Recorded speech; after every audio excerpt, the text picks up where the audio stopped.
Hey, how's it going, everybody? It's about 3:30 on a Wednesday afternoon. I'm in the lobby of the beautiful Marriott Marquis here on Sukhumvit Soi 22. Very popular hotel with very rich Indian tourists. Oh, I see a lot of them coming and going. Also, many air crews. My bar just down the street, the Hangover, little hangout of mine. I'll talk to different guys in there that fly for Oman Air, Lufthansa, Air Austria, I can't remember, Swiss maybe. All kinds of different air crews staying here, and I don't blame them a bit. This is a beautiful property. If you're wanting to treat yourself, this is the town to do it. I've never paid to stay here. I stayed here on points once, and that's a good deal too. I mean, sometimes you can find some amazing redemptions around Bangkok at the different Hyatts and Marriotts compared to Tokyo and Paris. I don't know, they might put this as a level 7, say in Paris, but it might be a level 3 or 4 in Bangkok. Or even paying cash. I've seen it at $150 US. So yeah, this is the place to treat yourself, not Tokyo. I'm walking over to Buddy's Bar and Grill here on Soi 22 for a little late lunch, early dinner, whatever you want to call it. I thought of making this video. Something just happened to me.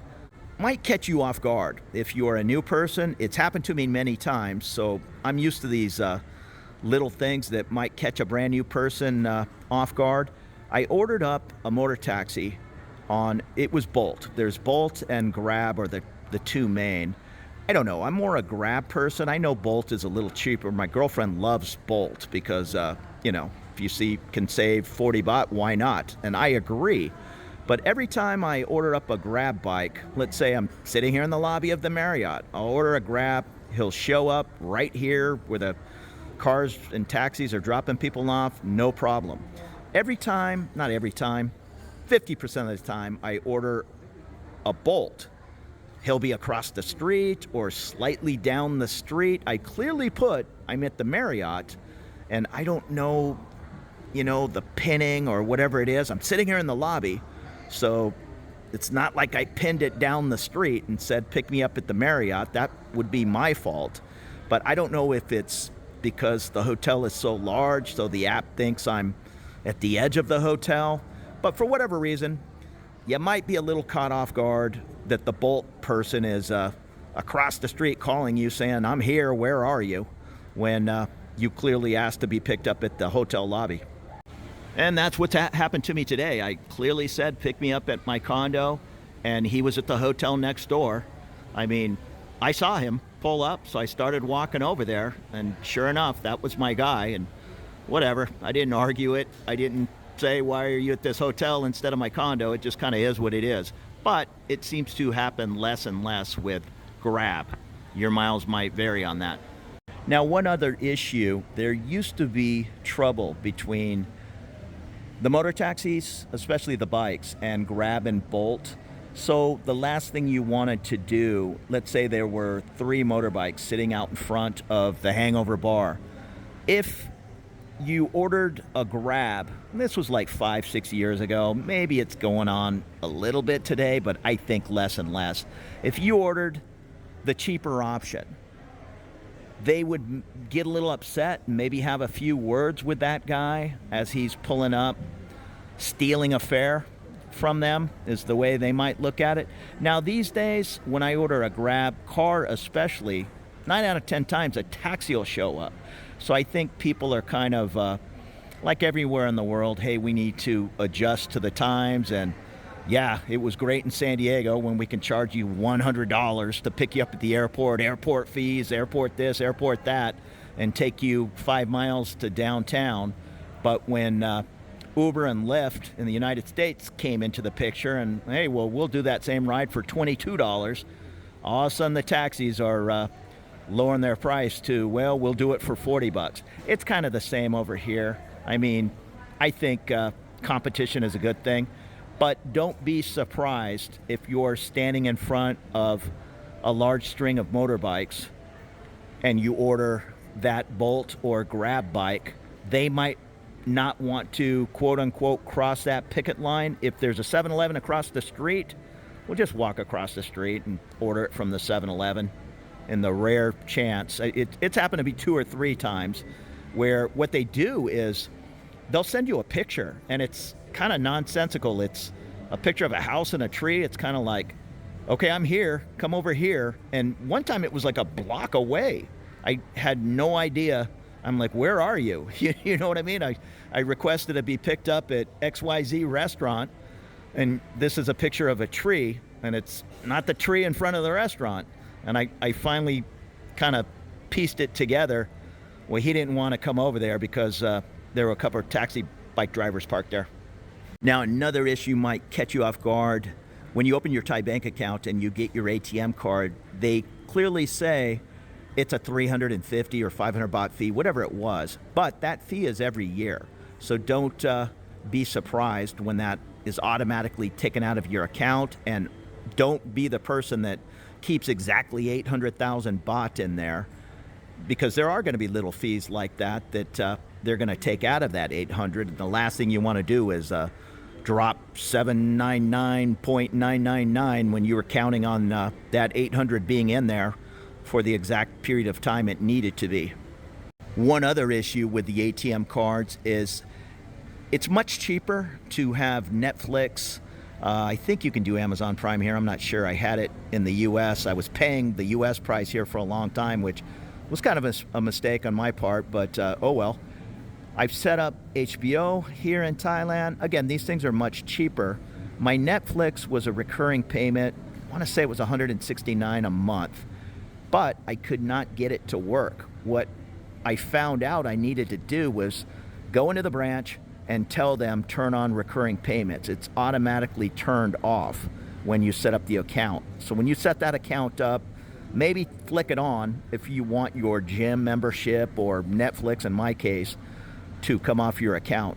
And when you do go into the bank, don't be put off. You're going to need to take your passport every time. They're not going to want to see your Florida driver's license, or they probably don't even want to see, what I recommend, that color copy of your passport in your wallet. That will work when you go to the cell phone store and go to get your rabbit card, perhaps. Different places where it's a little bit more casual. Well, we need to see your passport. Yeah, whip out that nice color copy, but I probably wouldn't try that at the bank. You also hear different things on YouTube and different things online about your home bank branch. Now, again, these are just my experiences, I guess. I'm not trying to say it's going to work this way with Capricorn Bank up in Chiang Mai. I have no idea. I'm a Bangkok bank guy down in Bangkok, so that's all I can speak of. But you'll hear different things on everything has to be done at your home branch. And yeah, some things do, but I just changed my address. I was living in On Nut for a year, and I moved to Phrom Phong. I never changed my address. I figured it's probably a pretty good idea that I do that. I just went into my local branch here in Phrom Phong, and they said, yeah, no problem, we can do that for you. I asked them the same question. I thought I had to go to my home branch, which is a Sok, not that far away, but maybe you move clear across town, this could be an issue. And she said, you only have to go there when you change passports. In other words, your passport expires, you get a new one with a new number. You then need to take that into your home branch for whatever reason. Also, I believe she said if I lost my bank book, this might catch you off guard, there's a paper bank book, kind of 1970s style. That's the last time I ever saw one of those.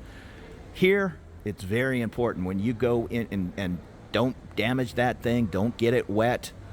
You're going to be taking that paper bank book into immigration and having all your little charges, electronically put in there. And when you go up to immigration, that's another issue. You'll read online, you have to go to your local branch where you opened your account. Well, that's not the case for me anyhow. Here in Bangkok, they said it's fine to use the Bangkok bank branch down in the basement. As a matter of fact, I would probably recommend doing so, because what happened to me was I went to my Asok branch from all my research with YouTube and Reddit or whatever it was, and asked for the documents I need, the banking documents, to go get my first non-O visa. And she gave me the documents for an extension, not for the very first one. And there's a difference. The first one You need to have the receipt showing your 800,000 is coming from abroad. That's another thing that might catch you off guard. I showed up in the kingdom with 10,000 cash, thinking that would help me open my bank account, etc. Well, when I finally did get the bank account opened, and I used an agent, paid $100. I mean, I got the nano on my own, but opening the bank account with nice clothes and visiting 6 different branches was a no-go for me. It might be different for you, but I had a harder time opening that account a few years ago, and I think things are only getting tighter, but I'll leave that up to you if you're going to require a little assistance with an agent or whatever it is to get that account open. But anyhow, I thought that 10 grand cash would kind of grease the skids a little bit to open that account.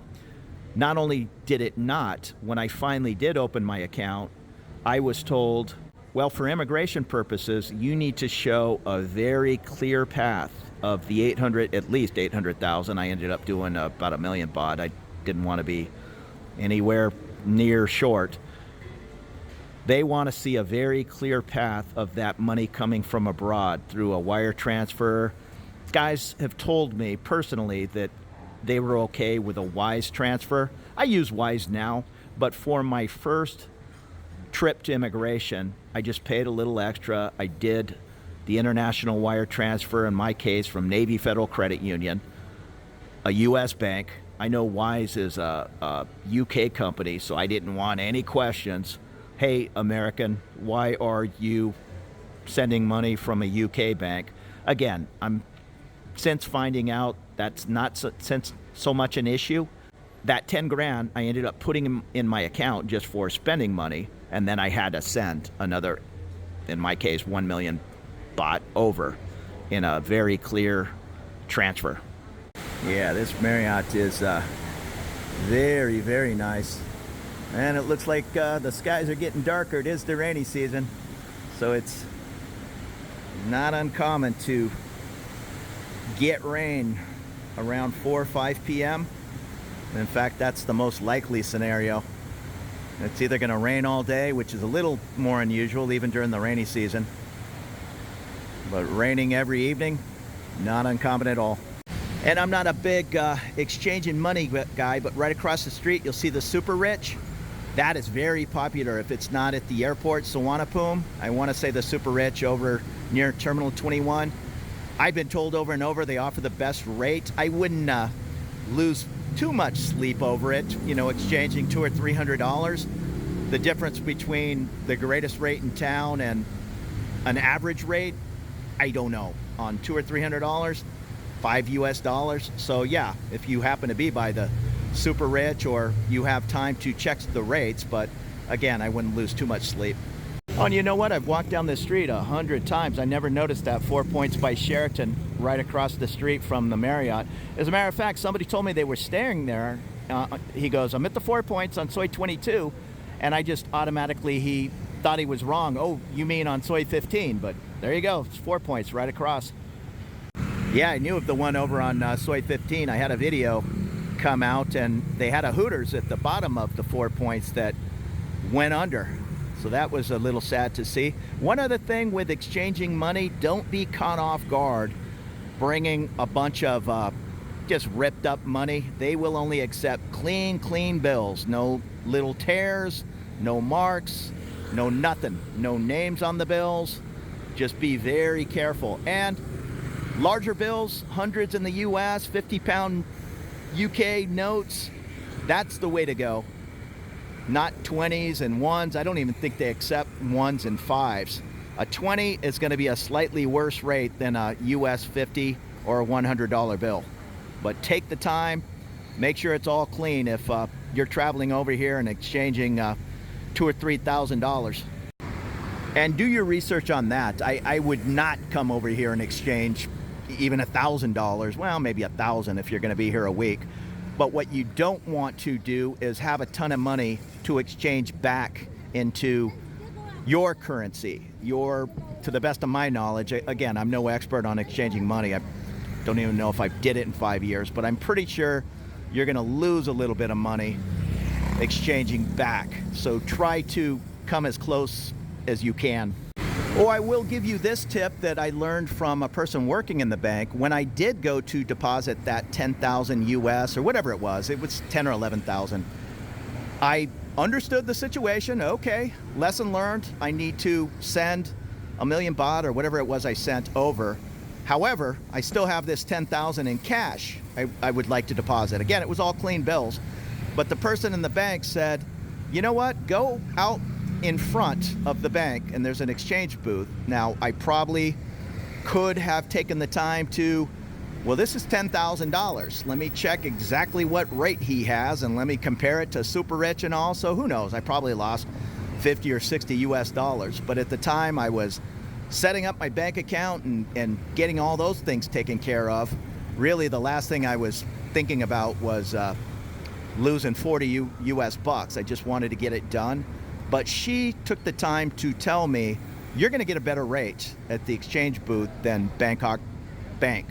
You would think just the opposite, like a legit bank is going to give you the best rate in town, but that's not the case. So I went out, she told me, she wrote it down on a piece of paper, whatever it was, this is what I can give you for that 10,000.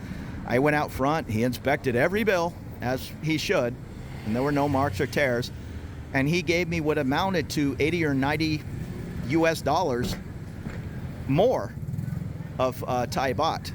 So exchange your money at the exchange booths rather than inside a bank is the bottom line. The other issue, don't exchange a ton of money in your country. I'll see different guys online. Well, I went to Bank of America in Seattle and, you know, they gave me $1,000 of Thai baht just to get me started.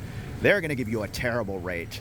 If the rate here in town, and I'll make it up, is 35 baht to $1 US, you know, maybe they'll give you 32 and a half. Again, I'm making these numbers up, but you are not going to get the best rate.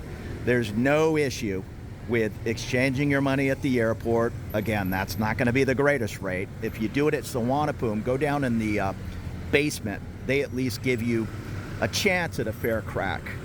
Compared to right when you come out of the international gate, you'll be surprised. It might say, again, making these numbers up, 33 to 1 right as you come out of customs, and then you go down into the basement and it's 34.2 to 1. And also do your homework on your ATM card. I know everybody talks about the Charles Schwab card returning your ATM fees and all, and that's a great card to have. I do know from reports online, I'm on all these different travel websites, they're starting to clamp down on that, especially people in Mexico and Panama right now. So who knows if that's going to start happening over here. I saw some guy on YouTube the other day kind of bragging about, well, I've used the Charles Schwab card for going on 5 years and I keep zero money in that account, maybe $100. And, you know, I'm just thinking to myself, well, how are they making any money off of you as a customer? By depositing your Social Security check and then drawing it down to near zero each month and then paying whatever, Bangkok Bank or Bank of Panama or whatever the case might be, that $15, $17 in ATM fees. At some point, well, Charlie Schwab's probably going to say, yeah, we'd like to see $50,000, $100,000 in this bank account before we're going to offer that service. But for now, it's working. But every bank, my Navy Federal Credit Union and Chase, I'll use Navy Federal every time because they charge a flat rate 1% of whatever you're taking out. Take out $100 US, it's $1. Plus, I think there's some other little small charge, and they refund the first $10 each month. So when I roll into a new country, if it's Malaysia or whatever it is, I'll hit that ATM for as much as the machine will kick out. If it's 200 or 300 US equivalent in Malaysian ringgit or Viet Dong, whatever the case might be. And 9 out of 10 times I get burned having to exchange that money back because my US credit card, get a good travel credit card without foreign transaction fees. I recommend the Chase Sapphire family. There's a link in the video description. If it works for you, I'd appreciate you using my link. I think I get 10,000 Chase points if I send them a customer and they get the card successfully. But once again, that's up to you, only if the card is for you. But just using a US credit card here in Thailand, that's an everyday occurrence for me. And there's the Hangover bar, not far from Sukhumvit, right there. You see the Holiday Inn? That's on the corner of Sukhumvit and Soi 22, and right next to the Holiday Inn. In fact, there's a side entrance just 100 feet ahead. Up on the right is the new M-Sphere. That's the parking garage, newish mall. But yeah, this Hangover's a really fun bar. The owner's from Rotterdam. Heineken on tap, excellent food. It's a good spot. Now here's a little tip on massage places. This little side alley right here near the Hangover, there's all kinds of quote-unquote massage going on down there. If the young ladies are sitting out front, and they're not even there right now in the daytime, but if they're sitting out front in short skirts and you know, kind of eye candy trying to get you to come in, there's probably not a lot of therapeutic massage going on in there. I'll just leave it at that. It's a little more hanky-panky. LEK, Asia Herb, these type places, you're going to walk in and there's going to be a person behind the desk that's going to ask, you know, what kind of massage you want, and then you don't pick your massage therapist. So most people would probably figure that out, but it could catch some people off guard. In fact, I meet people all the time visiting or moving over to Thailand, and it's caught them off guard. Oh, here's one tip on the macro. Don't use your Visa card in there. Well, I want to say UOB Bank, if that's a Chinese bank or whatever it is. I think they're the only Visa card you can use in there. So bring cash or do a Thai bank transfer. And as I'm walking by the M-Sphere, don't head over to these malls at 7 in the morning. 99% of them are going to open at 10 in the morning and close at 10 p.m. And I've also found the same to be true with Big C and Lotus, 10 in the morning. So don't be caught off guard if you're an early riser. Heading to the Big C at 6:30 in the morning. I've seen a few Big C's open at 9 in the morning, but the one near me on Ramaphore is 10, and the one I lived next to for a year on Newt, both the Lotus and Big C were 10 a.m. Oh, you know what? Before I go, I stepped into Buddy's, so I have to bring this tip up on the bell. You might be in a bar where people are having a good time ringing the bell and all the ladies get a drink. At many bars, such as Buddy's, there's a little sign on the wall. He who rings the bell in jest buys a drink for the rest. And that's no joke. Don't play around with this bell, or you just bought a drink for every single person in the bar. Now, right now, that's me and one other guy. So, yeah, go ahead and do it. That's some good karma, and then I'll probably buy you a drink. But later in the evening, there might be 10 people in here and 3 workers. So just keep that in mind. Don't play with these bells unless you understand the rule. Hey, so there you go. Not really earth-shattering tips, but, you know, there's a bit of a learning curve when you move over. So maybe that'll help somebody along the line. I appreciate you watching. I'm going to head over to Buddy's. You have a great afternoon.